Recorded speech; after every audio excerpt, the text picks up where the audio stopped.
What's up, my Digidestins? This is Kyle D, better known as RideMyAvatar, and today we are going to be talking none other than Japanese meta. So without further ado, let's get into the video and talk about week number 3, shall we? So taking a look here from Digimon winning recipes for the week. So we're taking in week 3, which is the 14th to the 21st. So Numemon got 4 tops, Insects got 3, Red Hybrid got 3, Omega got 2, Heaven and Earth got 2, Nature Spirits got 2, Yellow Vaccine got 2, 7 Great Demon Lords got 2, Gabumon got 2, Maston got 1, Ancient Gurumon got 1, SOC got 1, and so on and so forth. It looks like Nume is still doing its crazy shenanigans, and even if we just take a look at it from the beginning, which we can, let's just refresh the whole page.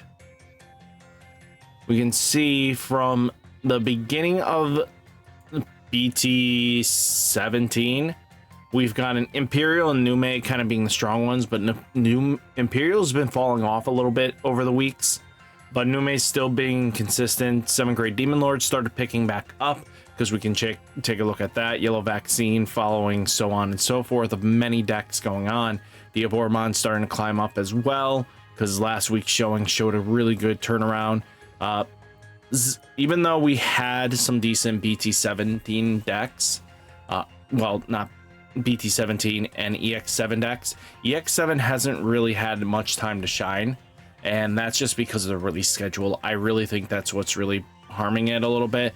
The fact that we get a new set, like Elemental Successor comes out literally this week, so they've only had like 4 weeks to work with it, and EX sets are not notoriously big on changing the format. I definitely think EX7 going into EX8 will definitely change things up, and we'll see definitely Zafargamon and, you know, Sindamon and all the other ones kind of show their true colors once they get that. You know, even the Impmon deck just didn't really do much. I expect once we get full 18 and 19, we'll see the B deck kind of start doing things. You know, there's a lot of potential going for them, but Liberators definitely needed some major support. I didn't like how 18 was supposed to be for Owen and, you know, Zenith, and really Zenith got most of the support and Owen just got his tamer. Like, what is this? I don't like when they kind of tease like, oh, this is going to be the big thing, but don't do anything with them. If you're going to be showing things off, and I get that you want to kind of make it Liberator, don't do that for people, because they're expecting decks to play, and you just gave them a tamer just to go like, here's a tease. That doesn't work for me. But all in all, though, taking a look though, Black SOC and a lot of other decks are doing quite well throughout the month, and it definitely will see some change up. So without further ado, let's get into the decks. First off, I want to talk about Hexablume. Hexablume didn't really do much. It's another EX-07 deck that just didn't do crazy. You know, we got 4 participations. The deck is very interesting in its own right. You know, the fact that instead of normally going for a route of, you know, battling with DP, it focuses on these stacks. So if you have the bigger stack, you kind of win. Well, again, very easy to pull off when you do have like Sora and Joe to be able to strip 2 sources, Vikemon Ace to Digivolve, you know, Zudamon Ace to strip 2 sources. All those accumulate really well, and I don't know if the shuffles will be very important for decks like this going forwards, because we don't get the shuffles till December, so that's going to definitely change some things up going forwards, and it'll be very interesting to see where that goes. So if shuffles kind of get eliminated from the decks, will it actually make the deck worse, or will it just keep the deck the same? We'll kind of have to see. Then, you know, everybody started teching in Digimon Emperor to help slow down any of the aggressive decks that are in the meta, because everybody wants to promote their rookie up, because a lot of their rookies have great effects. You know, Gomamon's one of them, Patamon's another. You know, all these good Digimon cards really do matter at the end of the day, and can lead to being some massive changes at it. You know, you have Gabumon, Bonds of Friendship, Ace, you know, all this stuff adds up eventually. But with Hexablume, you know, the biggest thing that kind of upsets me about is that this card is one of those few cards that if you can give it raid, this thing can be the scariest thing on the board. You know, you can attack into anything you want and then just deal with threats. But definitely, hopefully, Hexablume gets another wave of support in EX8, where it gets the more Ice Clad or something in the future that gives it more Ice Clad support. Then 7th grade Demon Lords. We're going to talk a little bit of stuff that is kind of showing up in the next couple weeks. You know, this week we have the 7th grade Demon Lords. So taking a look at it, you know, using Lilithmon X as another 7th grade Demon Lord.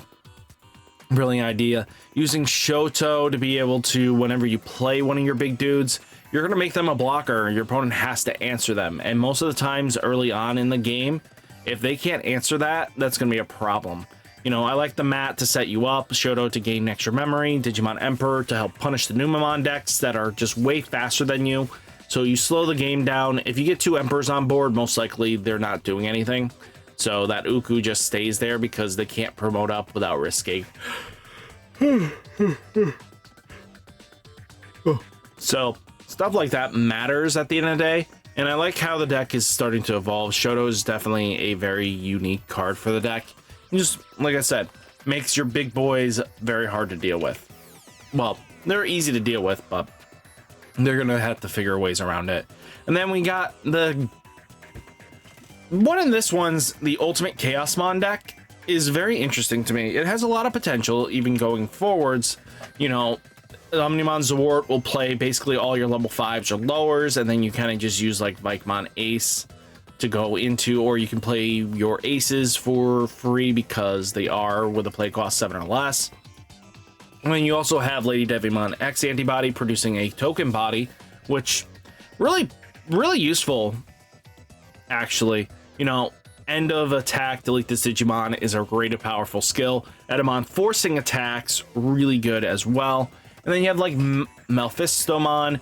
Basically, when this card is revealed from deck, this is also treated as a level 6. When this card would be played from hand by returning one Apocalypse from trash to the bottom of your deck, reduce the play cost by 3. And then on deletion, if deleted by an effect, you may play one Golfmon or a level 6 card with Dark Master's traits from your hand or trash without paying its cost. Not a bad trade-off, especially if you play it off Omnimon Zawart, because if he goes pop, you'll get one of your big boys back. And it's not a bad trade-off. Mephistomon definitely helps the deck a little bit, and the synergy does go quite well with Edamon being able to force the attacks, or Mephistomon being able to, if it goes bye-bye, get a body back on the board. You have like Mega Digimon Assembly that's just going to make one of your level 6s and one level 6 Digimon and one of your cards in your hand may DNA into a level 7, which will be your Ultimate Chaosmon, as long as you get the purple, green, or yellow, black, some combination of that. Then if, you know, this thing's going to get security attack plus 3 and piercing, it has, you know, 4 more level 6 in Digivolution, which is very easy to tame with this deck. You know, this is really decent. I think the ability to mill out Ultimate Chaosmon is just really powerful. I think this deck has a lot of potential going forwards, and you know, it is a play a big dude deck. So just remember that. You know, Mother D Reaper giving it a 15k blocker every turn is just ridiculous. It helps protect your guys that are a lot smaller. You know, everything matters at the end of the day, and I like where it's going with it, and we'll have to see if it continues this way. Then we do have Maston. Maston's one of the few decks I want to chat about. Maston has some good offerings here. You know, you have Lady Devies, Angelomons. There was a hidden card I couldn't figure out what was the last card, so I'm just going to call it Calling from Darkness. Was most likely their secret tech, but it doesn't really matter at the end of the day. You have 3 Mastamon aces, 3 Mastes. You know, this actually could see play even going into our tournaments. So it's definitely a pretty solid deck. Is it going to really dominate a meta? No, I feel like Mastamon is still suffering from its biggest issue, and that it doesn't have that new memory boost. Once it gets that new memory boost, this deck probably plays a lot better because it fixes the issue that your level 5s are your inconsistency. There is no consistent way of searching them, and that's the problem. Because you could easily just go yellow mem boost and you'll be able to hit everything but your Lady Devies and Lucimons. If those flip up, you're screwed. You know, that means you neg and lose value, and you don't want to lose value in a deck at all. You want to be able to hit your cards consistently, and then you would have to play yellow because the Salamon is pure yellow and the Gato is pure yellow, so yellow mem boost. But it's good that we're going to get a new mem boost that'll help fix the problem a lot better, and being able to search every piece of your deck is more vital than being able to search, you know, only a part of your deck. And then Setcon definitely got a facelift going into this, using Chaosmon here to try to search out the Shotos. You know, with Mother D Reaper putting in blocker value, you have Edamon and Magnetmon Ace, you know, taking the Cherubimon Ace and the Valkyries, and, you know, you have Crimson Mode Ace. Just a lot of good, powerful cards, and this is where Setcon's kind of starting to transfer over to, is Force Attack, Ace Battle. It's more like Ace Control, really, because now you're just forcing your opponent to interact. Edamon is just ridiculous. People are starting to realize how to break him, and that's kind of getting scary. You know, you got like Heaven's Judgment to be able to activate your help remove threats. You have Trident Arm that's going to de-digivolve and force attacks as well. You have Ties just to do tie shenanigans. If you block, you gain a draw and you basically gain DP boost. And then the Tai and Kari is going to lower their stats. You know, Digimon Emperor to slow down any shenanigan plays they're thinking about. But all in all, good stuff. The deck has a lot of potential, and I want to see where this goes. And there is a black variant that I wasn't able to find again, but it uses the black hybrid stuff. So basically the force attack stuff, and then basically because you're using your tamers that come out, the Mind Link tamers, you'll just keep your tamers on board to constantly keep forcing every turn for them to attack. So you just go to Ace, and it really gets annoying pretty quickly for the opponent to deal with, but it's kind of cool. It's a very interesting deck. I want to see where that goes too, but kind of good to see where this is going. And then Red Hybrid is doing some shenanigans as well. Taking a look here, you have Yaman. Basically, if this Digimon has Wizard or Demon Lord, and trace trash the top 2 cards of your deck. Taking in the Impmon here that will digivolve on for your Burning Grays for reduced cost, which you really need to be able to get it in for 2, which isn't bad. You know, this thing can digivolve into the Aguni for free for when attacking. You know, when digivolving, instantly get into the Ancient Greymon. So the combo really is the Impmon on top of the Yaman, promote up, digivolve into Burning Gray for 2, then do it when attacking. You digivolve into a Goonie for free, and then basically do it to when digivolving effect, digivolve for 3 costs into the Ancient Greymon. It'll pop itself later, and then you get to recycle everything back in.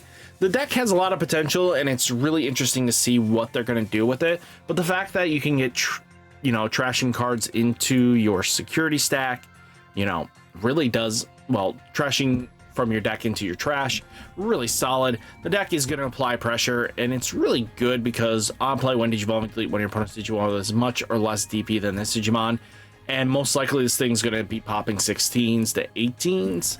So yeah, in this one combo line swoop, you're making a lot of damage for your opponent to deal with. You know, the tamers are all going to add up pretty quickly, and yes, they are going to go hybrid shenanigans for days, but the deck has a lot of potential, and I want to see if we can evolve it further from the EX-07 stuff. But all in all, though, really solid decks this week. So guys, hopefully you enjoyed the video. Hit that like button, hit that subscribe button, stay safe, stay healthy, and I'll catch you next one. Peace.